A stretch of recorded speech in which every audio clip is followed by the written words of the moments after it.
오늘 2020년 6월 세 번째 주일입니다.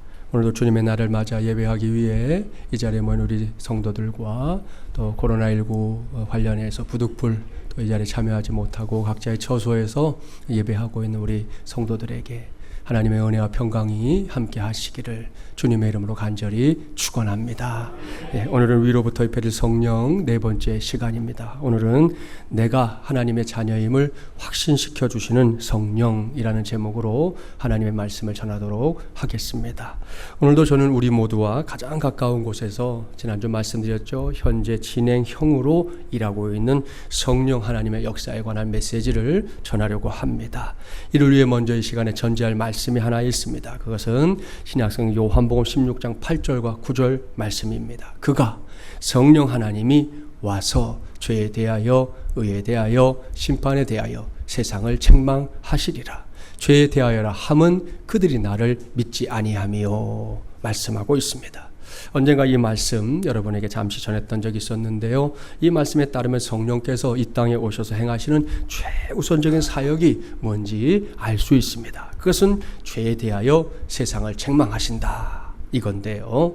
여기서 예수님께서 언급하신 죄 무엇입니까?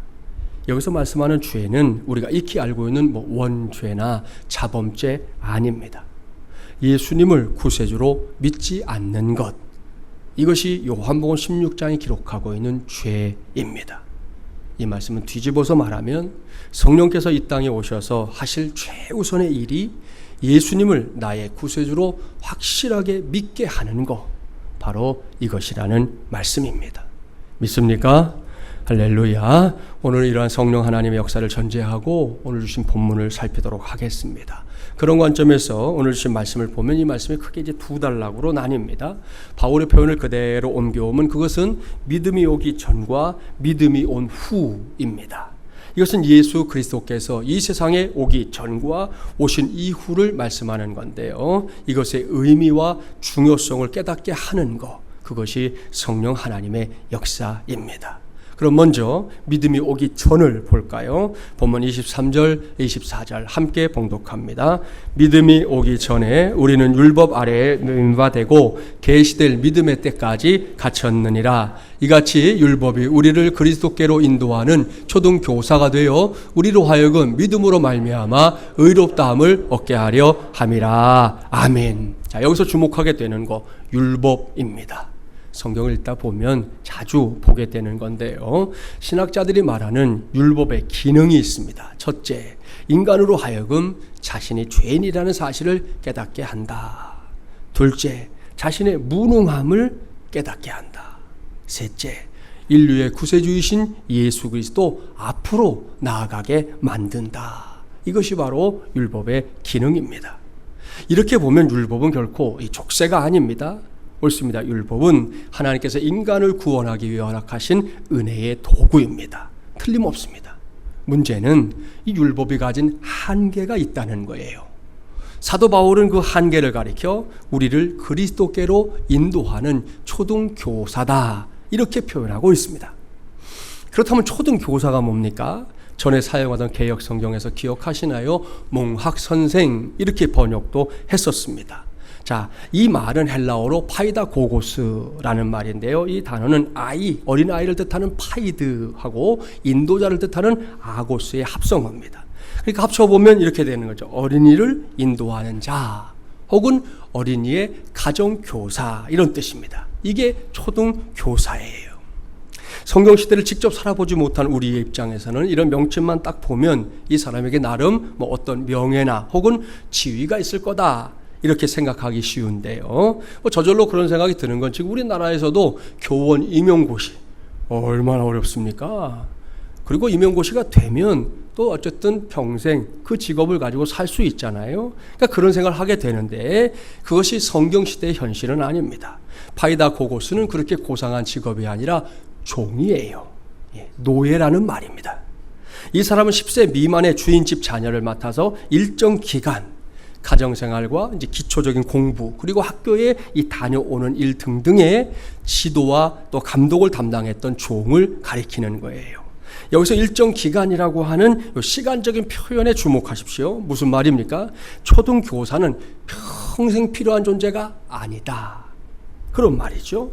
어린 자녀가 이제 사리를 분별할 수 있을 때까지, 그때까지만 역할을 감당하는 게 초등교사입니다. 그리고 이것이 율법의 한계입니다.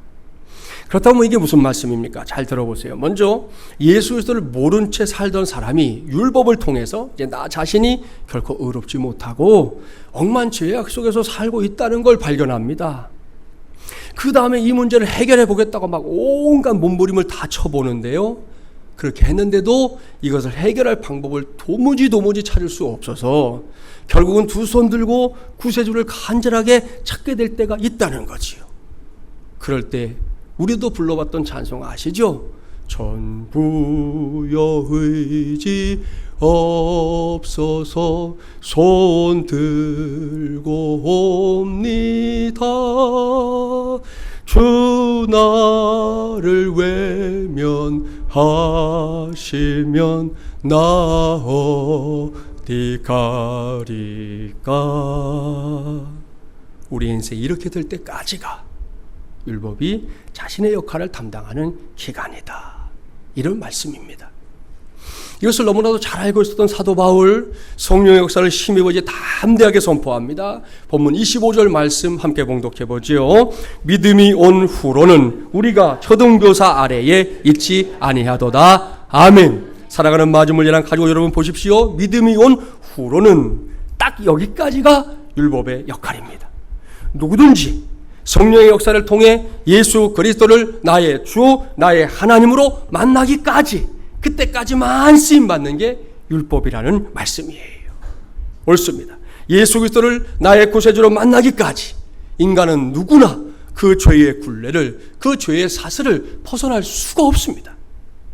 물론 이를 해결해 보겠다고 여러 모양으로 심신수양을 하는 사람들도 있습니다. 요즘은 초월 명상이라고 하는 그런 명상법을 통해서 자기 자신 안에 평안을 찾아보겠다고 하는 사람들도 이 대한민국에 많아졌습니다. 그런가 하면 어떻게든 의롭게 살아보겠다고 발버둥 치는 사람들도 있지요.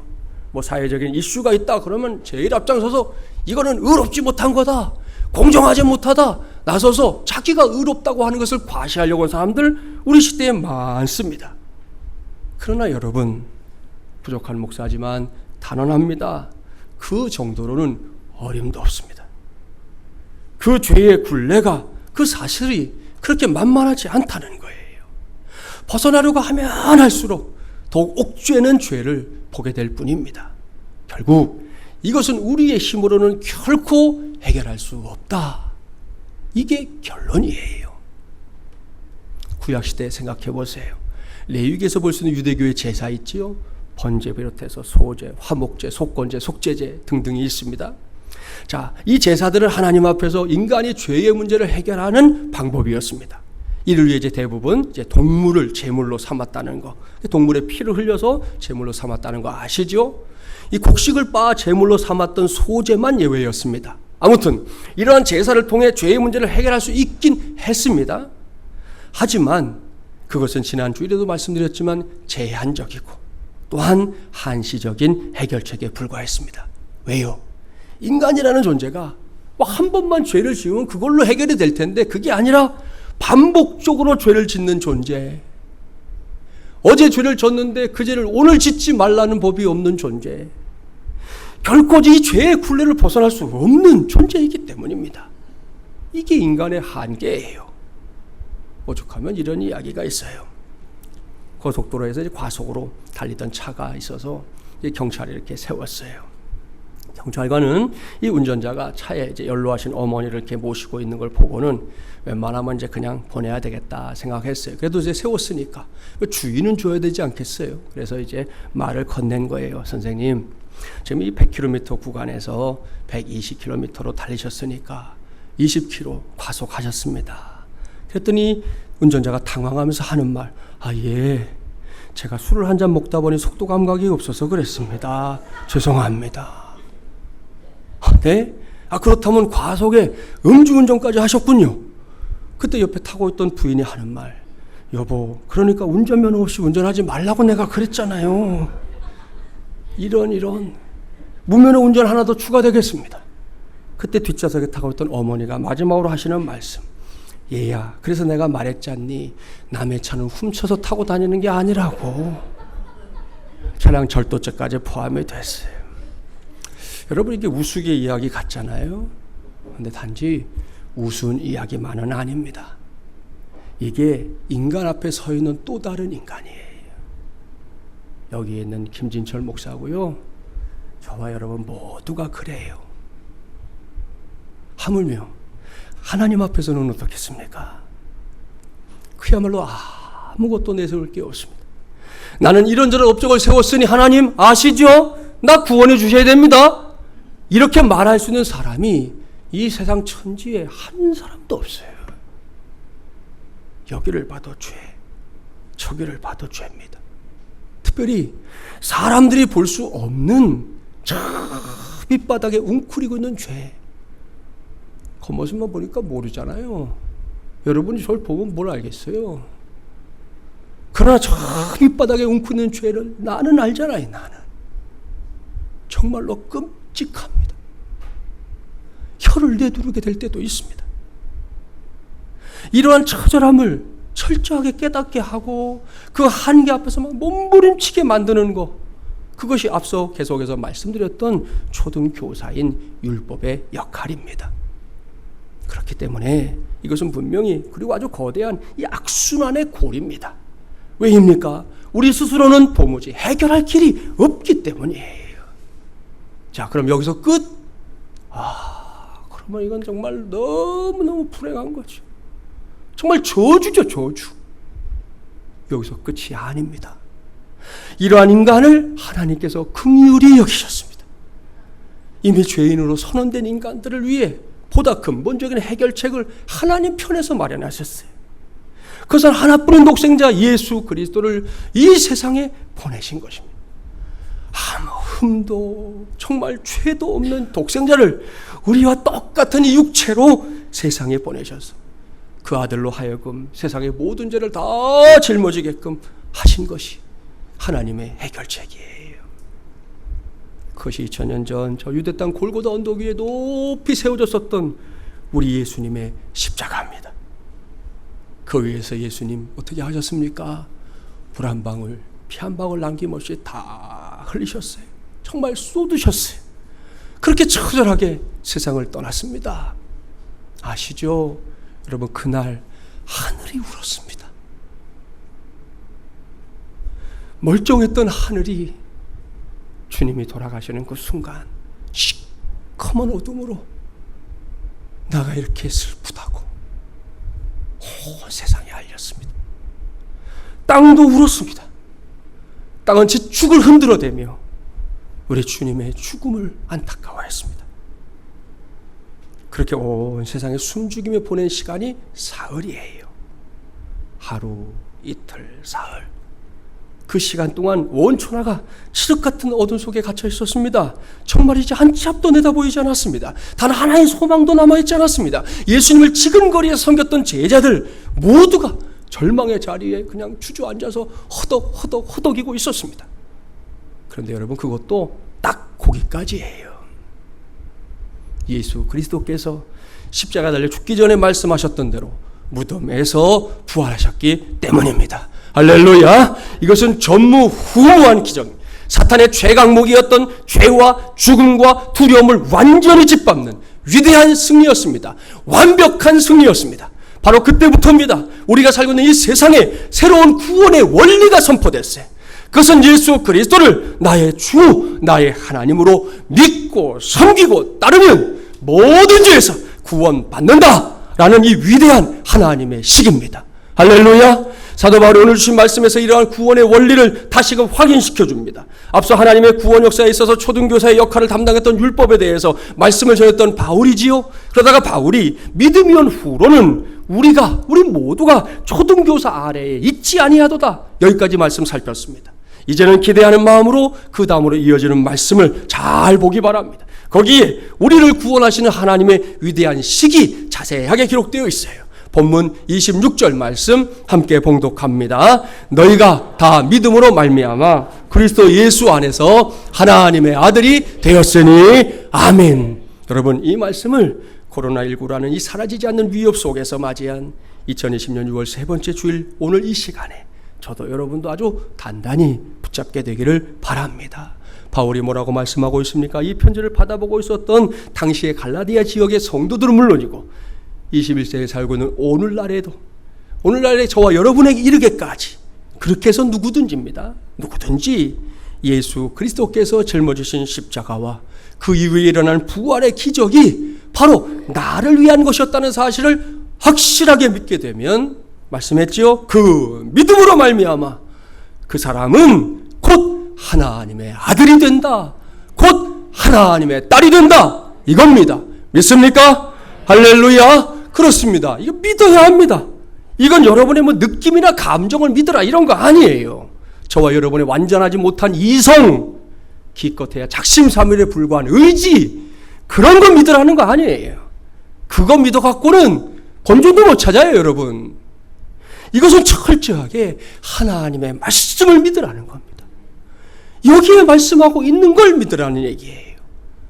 우리가 잘 아는 요한복음 1장 12절도 같은 맥락의 말씀이잖아요. 영접하는 자, 곧 그 이름을 믿는 자들에게는 하나님의 자녀가 되는 권세를 주셨으니 아멘. 이것은 하나님의 말씀입니다. 누구든지 예수 그리스도를 믿고 영접하면 그 사람은 곧 하나님의 자녀가 되는 정도가 아니라 하나님의 자녀가 되는 권세를 갖게 된다. 분명하게 말씀합니다. 이건 1.1핵도 바꿀 수 없는 사실입니다. 따라서 이 말씀이 우리의 느낌이나 감정, 생각이나 판단, 의지보다 항상 앞서는 말씀이라는 사실 확실하게 인정하고 받아들이는 저와 여러분이 되기를 주님의 이름으로 축복합니다. 이 원리가 어떤 것인지 이 시간에 오셨으니까 아예 시청각 교육을 통해서 지난번에 시청각 교육 했지만 한 번 더 시청각 교육을 통해서 여러분의 이 원리를 좀 각인시켜 드리려고 그래요. 자, 갖고 왔어요. 얼마짜리인지 아시죠? 자, 우리 화평이 마음대로 선택권을 줄게. 뭘 고를래? 5만 원? 속물인데? 찬양대 뭐 고르시겠어요? 5만 원? 저도 5만 원이에요. 자, 그런데 지금은 이렇게 똑같이 빳빳한 걸 준비했지만 자, 제가 한번 해볼게요. 자, 화평이 5만 원? 이게 빳빳한 돈인데? 걔도 이거? 알았어요. 그러면 안 되겠어요.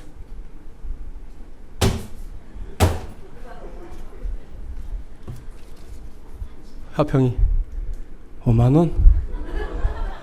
죽어도 5만 원. 죽어도 5만 원. 예, 우리 모두가 그럴 거예요. 저도 그렇지. 똑같아요. 이것이 정신이 올바른 사람의 선택일 겁니다. 사랑하는 마중을 위한 가족 여러분, 왜 우리가 이런 결정을 내리게 되는 겁니까? 그것은 이 돈이 갖고 있는 절대적인 가치 때문이에요. 절대적인 가치에 있어서 이거는 얘의 5배니까 그걸 우리가 아니까 이걸 선택하는 거예요. 설사 이 돈이 가위에 의해서 잘려도 여러분 이 가치는 여전히 동일합니다. 이게 어느 정도 남아있으면 다 바꿔주는 거 아시죠? 예. 자, 우리가 아는 사실이에요. 이것이 바로 저와 여러분이 하나님의 자녀가 된다라는 말씀의 의미입니다. 본문 말씀을 다시금 보세요. 사도 바울은 저와 여러분이 예수 그리스도를 믿음으로 말미암아 다 하나님의 자녀가 되었으니 이렇게 말씀하죠. 그 자녀됨의 의미가 바로 절대 가치를 갖게 된 존재라는 의미예요. 물론 믿음으로 하나님의 자녀가 된 저도 여러분도 요즘같이 험난한 인생길 걷다 보면 안타깝지만 속상하지만 할 수만 있다면 그런 일도 없었으면 참 좋겠지만 그러한 바람이 있음에도 불구하고 아픔과 실패를 맛볼 때가 있습니다. 예수 믿으면 안 아프면 좋겠는데 아프잖아요. 예수 믿으면 패배가 뭔지 모르면 좋겠는데 맛봤잖아요. 그러면 그런 것들 때문에 우리의 절대 가치가 바뀌느냐? 아니라는 거예요. 어림도 없습니다, 여러분. 그래도 우리는 여전히 하나님께서 보시기에 귀한 보석과 같이 가장 가치 있는 절대 가치를 갖고 있는 하나님의 자녀들인 줄 믿습니다. 그렇습니다. 때때로 내 바람, 내 소원과 상관없이 아까 보여드린 것처럼 마구 구겨지고 짓밟혀도 나 자신이 갖고 있는 가치는 여전하다는 이 진리를 반드시 그리고 성령의 계절에 확실하게 깨닫는 우리 모두가 되기를 주님의 이름으로 축복합니다. 본문으로 돌아가지요. 이어지는 말씀을 보니까 이러한 자녀됨의 확신을 위해서 하나님께서 허락하시는 놀라운 은혜가 있어요. 그게 뭐냐? 그것은 예수 그리스도로 옷 입는 은혜입니다. 본문 27절 말씀 우리 함께 봉독해 볼까요? 누구든지 그리스도와 합하기 위하여 세례를 받은 자는 그리스도로 옷 입었느니라. 아멘. 보십시오. 하나님은 하나님의 자녀된 이들을 향해 이제부터 너희들은 나의 자녀들이다 이렇게 말로만 때우는 분이 아닙니다. 사도 바울은 하나님께서 자신의 자녀들에게만 입혀주시는 특별한 옷이 있다 그랬습니다. 그 옷은 세상에서 우리가 볼 수 있는 명품 브랜드 그런 거 아니에요. 수천만 원 호가하는 밍크 코트, 무스탕 이런 거 아니에요. 하나님께서 구원받은 우리에게 입혀주시는 옷은 복음의 주체이신 예수 그리스도, 우리 주님으로 우리를 옷 입혀주시겠다 말씀하고 있습니다. 그렇다면 왜요? 왜 우리에게 이런 새 옷이 필요합니까? 그 이유를 설명하겠습니다. 자신의 얘기로 들어야 돼요. 요즘 우리가 사는 세상을 보겠습니다. 세상에서는 몸에 병이 생기는 일 빈번하게 일어납니다. 요즘은 정말이지 전에 듣도 보도 못하던 그런 병들이 얼마나 많아졌는지, 그전에도 있었는데 잘 못 찾았던 건지 모르겠지만 아무튼 그렇잖아요. 감기도 요즘 감기는 옛날 감기 같지 않아요. 참 희한하게 우리를 힘들게 만드는데 지난 수개월 동안 사람들을 짓떨리게 만들고 있는 코로나19도 여기에 포함됩니다. 그런데 이런 병이 몸에만 드느냐? 아니죠. 이 안에 들어앉아 있는 속사람이 병드는 경우도 아주 많습니다. 지난 5월이었어요. 코로나 때문에 태국에서 자가 격리 중이었던 한 영국인 남편과 태국인 부인이 있었습니다. 이게 꼼짝 못하고 집안에 있었는데 매일 그렇게 붙어서 지내다가 그만 말다툼을 하게 된 거예요. 분을 참지 못한 남편이 자기들이 머물던 데가 콘도 8층이었다는데 콘도 8층에서 아내를 베란다 밖으로 밀어버렸어요. 실제로 있었던 일이에요. 밀어버렸어요. 여러분 그대로 1층으로 떨어졌으면 어떻게 됐을지 상상도 하기 싫은 일이죠. 다행히도 그 건물이 좀 이렇게 생겼나 봐요. 위층이고 그 다음 층 이렇게 좀 그래서 7층 지붕에 떨어졌어요. 다행히. 그래서 생명에는 지장이 없지만 왼쪽 팔이 탈구되고 고관절 골절에 부상을 입어서 병원 신세를 지게 됐고요. 남편은 경찰에 입건되는 그런 일이 지난 5월 초에 있었습니다. 보십시오. 이렇게 우리 주변에는 마음이 병든 사람들이 있습니다. 요즘은 정말이지 그런 사람들이 많아지고 있구나 생각할 때가 적지 않아요. 무엇보다 그런 마음은 이제 이 경우처럼 얼마 후에는 이렇게 겉으로 드러나거든요. 특별히 그런 마음을 잘 드러내는 게 뭐냐? 그것 중에 하나가 그 사람이 입고 다니는 옷이에요. 무슨 말인지 아마 여러분 짐작할 겁니다. 자포자기한 사람, 일단 옷을 대충 입고 다녀요. 미국에서 홈리스라고 불리는 사람들, 제대로 옷 갖추고 입고 다니는 사람이 어디 있어요? 다 대충 입고 다니죠. 여러분 얼룩이 묻으면 얼른 화장실 가서 비누라도 칠해서 이렇게 빼죠. 관심 없어요. 묻었든 말든. 따라서 이런 사람은 그저 옷을 바꿔 입는 것만으로도 치유가 일어난다 그럽니다. 그러니까 변화의 전 단계로 밝은 옷 하나 입혀줘도 효과가 나타난다는 말씀이에요. 일례로 우리 남자분들 다 알죠. 점잖은 남자들도 그놈의 예비군 군병만 입혀놓으면 이상해지잖아요. 멀쩡한 사람인데 금방 행동이 험한 행동으로 이어집니다. 말 안 듣는 건 기본. 조교가 뭐라 그러면 내가 네 선배니 네가 내 선배냐? 짝다리 하고서 이러고 있는 거 많이 보잖아요. 또 행동은 또 얼마나 느릿느릿한지 멋있다 하면 그냥 그저 와요. 참 답답할 노릇이죠. 근데 똑같은 사람에게 정장을 딱 입혀놓으면 금방 달라집니다. 신사가 돼버려요. 자, 이것이 바로 옷을 바꾸어 있는 것의 힘이에요. 오죽하면 이것을 의복 효과, 의복 치료, 그래서 슛 테라피라고 하는 그런 말로도 아예 정의를 해놓았어요. 옷을 갖고도 치료가 일어난다 이거예요. 이것은 우리의 신앙생활에 있어서 매우 의미심장한 대목입니다. 유명한 기독교 저술가이자 변증가인 C.S. 루이스의 대표작 가운데 순전한 기독교라는 책이 있습니다. 요즘 혹 책이 읽고 싶다 그러면 이 책을 읽으면 좋겠어요. 읽어보세요. 많이 두껍지도 않은 책인데 이 책을 보면 사부의 제목이 아주 재미있고 의미 있어요. 가장합시다. 여기서 루이스는 주기도문의 첫 문장 하늘에 계신 우리 아버지여를 아주 예리하게 분석합니다. 먼저 예수님이 하나님을 아버지로 부르는 것은 자연스럽다. 맞죠? 네, 틀림없는 말이에요. 공생애 중에 예수님의 행적과 말씀을 살펴보세요. 예수님은 하나님을 가리켜 아버지라고 부르는 것, 심지어 아빠라고 부르는 것 주저하지 않았습니다. 아주 즐거워하셨어요. 왜요? 이건 예수님에게 상식이니까요. 당연한 일이었으니까요. 자, 그 다음에 루이스가 다시 질문합니다. 그렇다면 죄인인 우리가 하나님을 아버지라고 부를 수 있는가? 여러분은 어떤지 모르겠지만 저는 책에서 이 질문 딱 보니까 기가 죽어요. 이 질문에 뭐라고 대답해야 되지? 생각하게 돼요. 저도 여러분도 나 자신이 어떤 사람인지 적나라하게 알고 있습니다. 그걸 전제하고 솔직하게 말해서 우리가 어떻게 하나님의 자녀가 될 수 있습니까? 예수님을 나의 구세주로 믿는 것 때문에 우리의 신분이 격상되었다고 성경이 말씀하기도 하고 설교자들이 가르치기도 하니까 그런 줄 알기는 알지만 우리의 실상이 어떠냐는 거예요. 도대체 어디를 봐서 제가 하나님 자녀고 여러분이 하나님 자녀입니까? 나중에 개털 모자라도 쓰고 천국에 간다면 모를까? 그때는 그렇게 되겠죠. 그러나 지금은 아직 아니지 않습니까? 이것이 우리의 현실, 루이스의 결론이에요. 그런데 여기서 중요한 것은 예수님께서 너희는 이렇게 기도하라 하늘에 계신 우리 아버지여 이렇게 명령하셨다는 거예요. 이 명령이 중요합니다. 자, 이제부터 한번 기도해 볼래? 난 네가 기도했으면 참 좋겠는데 하늘에 계신 우리 아버지라고 기도해 볼래? 그랬다면 이 말씀의 의미가 없는데 명령하셨다니까요. 명령하셨어요. 자, 그렇다면 이 명령은 뭐냐? 루이스가 이렇게 해석하는 거예요. 예수님께서 아직도 부족하고 여전히 허물이 많고 많은 우리에게 하나님을 아버지라고 부르며 기도하라고 명령하신 것은 하나님의 자녀로 미리 행세하라는 뜻이다. 이렇게 해석하고 있습니다. 그렇게 미리 자녀 행세를 하면 하나님께서도 여전히 부족하고 허물진 우리를 아들과 딸로서 미리 인정해 주기로, 이게 이제 하늘에서 약속된 약속이라는 거예요. 이것이 루이스가 설명하는 구원입니다.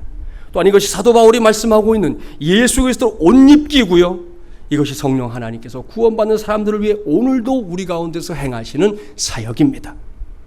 이러한 사실은 우리의 삶 속에서도 쉽게 발견할 수 있어요. 자, 어떤 사람과 어떤 사람이 별로 친하지 않아요. 그런데 이제 어떤 이유에선가 이제 상대방에게 내가 친한 척하면, 그게 한 번으로 끝나면 안 돼요. 네, 두 번, 세 번 계속 친한 척하면, 계속 되다 보면 진짜 친해집니다. 해보세요. 요즘 기뻐할 일이 별로 없잖아요. 고민만 하고 있으면 답은 안 나와요. 고민한다고 해결이 돼야죠. 기뻐할 일이 별로 없는 게 현실이지만, 그래서 기쁘지 않지만 여러분 기쁜 척이라도 해보십시오. 마찬가지로 한 번만 아니라 두 번, 세 번 횟수를 더해보라는 거예요. 목사로서 장담합니다. 정말로 기뻐집니다. 정말로 기쁨이 내 안에 오게 되는 걸 경험한다니까요. 안 하니까 못하는 거예요. 해보시라고요. 그뿐이 아닙니다. 한 살이 되지 않은 갓난아기는 사람의 말을 알아듣지 못해요. 근데 참 하여튼 아기를 키우는 엄마들은 위대한 사람들이에요. 아기가 마치 알아듣는 것처럼 말합니다. 그것도 눈 하나 깜짝하지 않고 이러잖아요. 전 많이 먹었니? 걔가 어떻게 알아야지 먹었는지 안 먹었는지 말을 어떻게 하겠어요. 근데 엄마들은 전 먹이고 나면 꼭 물어요. 전 많이 먹었니? 못 알아듣죠. 반복해보세요. 일정한 시기가 되면 그 아이와 엄마 사이에는 의사소통이 가능해져요. 이게 인간이에요. 이게 사람이라고요. 그래서 윌리엄 제이슨은 이렇게 말했습니다. 행복하기 때문에 웃는 것이 아니라 웃기 때문에 행복해진다. 맞는 말이죠. 여기에 놀라운 복음의 능력이 있습니다. 아직은 아니지만 현실적으로는 부족해도 한없이 부족하지만 그래도 그렇다고 생각하고 가장하면 그게 현실이 된다. 이런 말입니다. 맞습니다. 지금 하나님 앞에 서 있는 우리의 모습이 마치 총 맞은 것처럼 여기저기 구멍이 많이 나 있어요. 심지어는 누더기도 이런 누더기가 없구나 이렇게 생각할 때도 있어요. 제 자신도 그래요. 그러니 아무리 봐도 부족한 것 투성이잖아요. 빠져나갈 구멍도 없어요. 명백한 사실이. 이게 싫지만, 정말로 인정하기 싫지만 그래도 인정할 수밖에 없는 현실이라는 겁니다. 그래서 앞서 말씀드린 거잖아요. 그런 감정이나 느낌, 생각이나 판단, 의지가 내 안에서 거대한 물결이 되어서 순간순간 몰려들어도 여러분 거기에 빠지면 안 됩니다. 그렇습니다. 그것들에게 밀리기 시작하면 끝까지 밀려요. 그래서 아예 시작을 내주면 안 되는 거예요. 한 번 빼앗기 시작한 마음을 되돌린다? 어림도 없어요. 이건 백전백패입니다. 그러니까 그럴 때마다 다시금 기억해 주세요. 성령의 능력을 힘입어 무조건 생색을 내기 바랍니다. 여전히 부끄러운 게 사실이지요. 여러분 그 부끄러움은 우리의 도덕적인 기준이에요. 하나님 앞에서도 물론 부끄러움이 있는 게 사실이지만 나 자신이 하나님의 자녀라는 사실을 한시도 잊지 말아야 된다는 말씀입니다. 옳습니다. 아무리 부족해도 감히 내가 하나님의 자녀라고 지금 그 자녀된 특권을 누리고 있는 사람이라고 누구 앞에서든 담대하게 말할 수 있어야 합니다. 왜요? 답은 하나뿐이에요. 하나님께서 예수 그리스도로 옷을 입혀주시면서 그걸 허락하셨기 때문이에요. 이제부터는 그렇게 해도 된다? 허락해 주셨기 때문이에요. 그리고 이걸 보증하는 분이 있습니다. 성령 하나님입니다. 신약성경 고린도후서 1장 21절 22절 말씀 귀 기울이고 잘 들으세요. 우리를 너희와 함께 그리스도 안에서 굳건하게 하시고 우리에게 기름을 부으신 이는 하나님이시니 그가 또한 우리에게 인치시고 보증으로 우리 마음에 성령을 주셨느니라. 아멘. 할렐루야. 보십시오. 성령께서 우리의 구원에 있어서 확실한 보증입니다. 사람들은 보증 섰다가 보증 서게 만든 사람 도망가면 쫄딱 망하잖아요. 성령은 그렇지 않아요. 성령은 우리의 보증이 되시고 하나님은 그렇게 우리를 믿어주십니다. 또한 우리를 기꺼이 예수 그리스도 안에서 하나님의 자녀가 되게 하셨습니다. 그랬기 때문에 아직은 부족하지만 그래도 감히 나는 하나님의 자녀입니다. 이렇게 담대하게 말할 수 있는 줄 믿습니다. 나만이 아니죠. 지금 내 옆에 앉아있는 그 성도도 마찬가지입니다. 그 사람이 여러분의 눈에 어떻게 보이든 관계없습니다. 주님이 없는 이 교회 안에 앉아있는 한 그 사람 역시 하나님의 자녀요 그 권세를 누리고 있는 하나님의 사람인 줄 믿습니다. 그러니까 우리가 서로 그렇게 보아주셔야 돼요. 우리 안에서 내가 하나님의 자녀야 그러면 아유 뭐 신앙생활을 그렇게 그건 잘못된 거예요. 내가 하나님의 자녀야 그러면 맞다고. 나도 하나님의 자녀라고. 우리가 하나님의 자녀 되었으니 얼마나 복된 삶이 우리를 기다리고 있느냐고. 그렇게 말해야 정답이죠. 오답을 말하지 마세요. 정답을 말하기 바랍니다. 이 진리를 잘 기억해야 합니다. 성경은 우리 모두가 예수 그리스도를 믿고 의인이 되었다 선언하고 있어요. 그러나 실제적인 삶은 아직 의인이 아닌 게 맞아요. 그런데 의인이라고 믿고 의인인 척하면서 살게 되면 어떻게 된다고요? 나중에 의인이 된다는 말씀이에요. 물론 처음부터 진짜 변화되면 그건 정말이지 뭐 너무 좋은 일이죠. 그리고 궁극적으로 저도 여러분도 진짜로 변해야 돼요. 그런데 처음부터 진짜 변화가 가능하냐? 그렇지 않습니다. 부득불 우리의 한계와 약점 때문에 첫 단계는 변화된 듯이 행동해야 한다는 겁니다. 그래서 성령의 감동으로 기록된 성경도 이 과정을 옷 입으라. 벌거벗은 채로 의롭다고 말하신 적이 없어요. 벌거벗은 우린 다 죄인이에요. 지옥에 던져져도 할 말이 없어요. 그래서 예수님이 옷을 입혀놓고 의인이다 그러신 거예요. 이게 성경의 가르침입니다. 오늘 주신 말씀에서만이 아닙니다. 골로새서 3장 12절 말씀 자막에 나오니까요. 우리 함께 봉독해 볼까요? 그러므로 너희는 하나님이 택하사 거룩하고 사랑받는 자처럼 긍휼과 자비와 겸손과 온유와 오래 참음을 오집고. 아멘. 여기에 나열되고 있는 겸손, 온유, 오래 참음 등등이 한꺼번에 내 안에서 열매를 맺으면 얼마나 좋겠어요. 정말 좋겠죠. 그런데 그것은 불가능한 일입니다. 그래서 겸손한 듯 행동하고 온유함과 오래 참음으로 행동하다 보면 나중에는 진짜 겸손과 온유, 오래 참음이 내 안에 자리를 잡는다는 거예요. 이것이 옷 입음의 원리고요. 이것이 내가 하나님의 자녀임을 확신시켜 주시는 성령의 역사입니다. 예를 들어 볼게요. 자, 우리 중에 아주 무뚝뚝한 사람이 있다 가정해 봅시다. 계속 그렇게 가면 하나님 부를 때까지 무뚝뚝하게 살 거예요. 그렇죠? 자, 그런데 그런 사람이 어느 날 깨달았어요. 아, 이러면 안 되겠다. 그래서 사람들 앞에서 반응할 때마다 의도적으로, 처음엔 그게 안 되죠. 남의 옷 같으니까 막 굉장히 힘들고 불편하지만 의도적으로 친절이라는 옷을 입어보라는 거예요.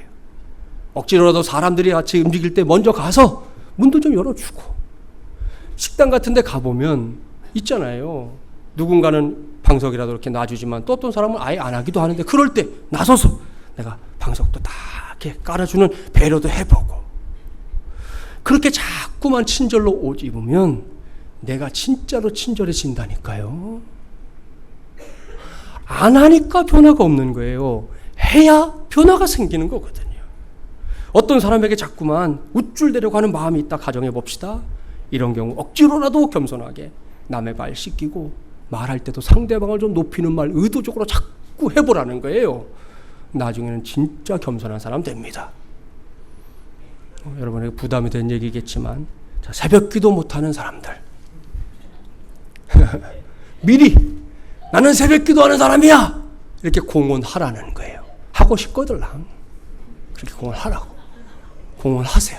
공언하면 내가 했던 말에 대한 책임을 지기 위해서 처음엔 잘 안 되겠지만 한 번, 또 뭐 두 번, 뭐 듬성 한 번, 어떻게든 그렇게 하다 보면 어느새 내가 새벽 기도의 사람이 되어 있는 것을 발견하게 된다는 거예요. 여기서 당부합니다. 변화되기 전에 미리 옷부터 입으십시오. 이게 성경의 시기예요. 그 옷을 입지 않고 내 스스로 하려고 하니까 답을 못 찾는 거예요. 옷부터 입어야 돼요. 그렇게 하다 보면 결국은 그 옷 입음이 내 인생에서 위대한 변화를 일으키는 성령의 능력이 될 줄 믿습니다. 그리고 이렇게 저와 여러분이 믿음 안에서 예수 그리스도 옷을 입게 될 때 우리 안에서 위대한 역사가 일어나는데요. 그것이 뭐냐? 오늘 말씀 보니까 이렇게 서로 다르고 다른 우리 모두가 하나됨을 이루게 된다 그랬습니다. 본문 28절 함께 봉독합니다. 너희는 유대인이나 헬라인이나 나 자유인이나 남자나 여자나 다 그리스도 예수 안에서 하나이니라. 아멘. 무슨 말씀인지 아시죠? 저와 여러분이 다 성령의 역사를 힘입어 하나님의 자녀가 된다는 것은, 그리고 우리가 예수 그리스도라는 새 옷을 입는다는 것은 결국 우리 모두가 하나됨을 이루는 데까지 나아갈 수 있다, 그런 말씀이에요. 그렇습니다. 지금 이 자리만 해도 이렇게 연령도 다 다르고 살아가는 환경도 다르고 또 뭐 성향, 생각 다 다르잖아요. 그런 사람들이 앉아 있어요. 이러한 우리가 어떻게 해야 하나가 돼서 이 마중을 열한 공동체를 섬겨나갈 수 있겠습니까? 여기서도 예수 그리스도로 옷 입는 것이 뭔지 설명하려면 뭐 부지기수겠지만 한 가지만 말씀드릴게요. 그것은 예수님께서 친히 말씀하신 신약의 황금률을 실천하는 겁니다. 마태복음 7장 12절. 자, 자막에 나오죠. 마음을 다해서 봉독해 볼까요? 그러므로 무엇이든지 남에게 대접을 받고자 하는 대로 너희도 남을 대접하라. 이것이 율법이요 선지자니라. 아멘. 잘 아는 말씀이죠. 이제는 아는 것에만 그치지 말고 적극적으로 실천해 보는, 요즘 우리 시대, 지금 이 코로나19 시대가 그야말로 이 말씀을 실천하기 참 좋은 시대, 꼭 필요한 시대니까요. 해보라는 말씀이에요. 그리할 때 우리 모두는 성령 하나님의 역사를 힘입어서 이 말씀에 약속된 복 그대로 받아 누리게 될 줄 믿습니다. 제가 아는 목사님 한 분이 미국에 있을 때 한 교포 2세 대학생 형제가 직접 경험했던 일을 이렇게 들었다 그러면서 이제 우리 모임에서 한번 해준 얘기예요. 그 학생이 한국 식당에서 아르바이트를 하고 있었습니다. 그런데 우리나라 관광객이 와서 설렁탕을 이제 먹던 모양인데, 설렁탕 먹다가 이제 깍두기가 떨어질 수 있잖아요. 그러니까 깍두기 떨어지니까 깍두기다! 이렇게 크게 소리를 치더라는 거예요. 당시에 뭐 너무나 이제 손님이 많아서 분주했던 탓에 이 학생이 예, 손님 조금만 기다려주세요. 이렇게 말했어요. 그랬더니 관광객이 좀 참아주면 될 것을, 야! 넌 내가 누군 줄 알아? 내가 사장이야, 사장. 직원을 70명이나 거느리고 있는 사람이야. 빨리 깍두기 가져와! 거기서 70명이 왜 나오는 거예요 도대체? 아무튼 신경질을 내면서 말하더라는 게 기가 막히잖아요. 이 학생도 당혹스러웠어요. 근데 잠깐 있다가 이 친구가 이렇게 말해요. 이 친구 참 훌륭한 친구예요. 선생님, 제가 누군 줄 아세요? 저는 손님에게 깍두기를 얼마나 많이 그리고 얼마나 빨리 주느냐를 결정하는 사람이에요. 그러니까 저에게 함부로 하지 마세요. 그 말 한마디에 뭐 식당 안은 막 박장대소가 터져나왔어요. 본인은 얼굴이 홍당무가 되고 말았어요. 사랑하는 여러분, 이 실화 속에 예수님의 교훈이 그대로 들어있습니다. 역지사지라는 말 아시죠? 다른 사람의 처지에서 생각해라. 우리가 수십 년 알고 있고 들고 왔고 또 다른 사람한테 권면할 때도 써먹고 다 그랬던 말. 여기 있는 내가 저기 한번 가보는 거. 그거 하라는 거잖아요. 그러면 내 자신이 지금 뭘 잘못하고 있는지 뭘 해야 하는지 알 수 있게 된다는 겁니다. 예수님의 가르침이 바로 거기에 있습니다. 그 가르침을 따라 사는 것, 그것이 예수 그리스도로 옷 입는 것입니다. 또한 그것이 하나님의 자녀된 저와 여러분에게는 마땅한 삶이에요. 요즘 우리가 사는 세상이 이런 사람들을 그리워하고 있다는 것, 이런 사람을 필요로 하고 있다는 것 다 아시죠? 이를 위해 오늘도 지금도 성령께서 우리 안에 역사하십니다. 그것은 내가 하나님의 자녀임을 확신시켜 주시는 성령의 역사입니다. 이를 위해 기꺼이 예수 그리스도로 옷 입게 하십니다. 우리가 하나님의 자녀로서 누려야 할 복과 은혜의 주인공 되게 하십니다. 이러한 확신과 신앙 고백으로 여전히 흉흉한 세상살이이긴 하지만 그래도 성령 하나님과 함께 저 흉흉한 세상 한복판에서 하나님의 자녀됨의 권세를 드러내며 사는 저와 여러분 우리 모두가 되기를 주님의 이름으로 간절히 축원합니다.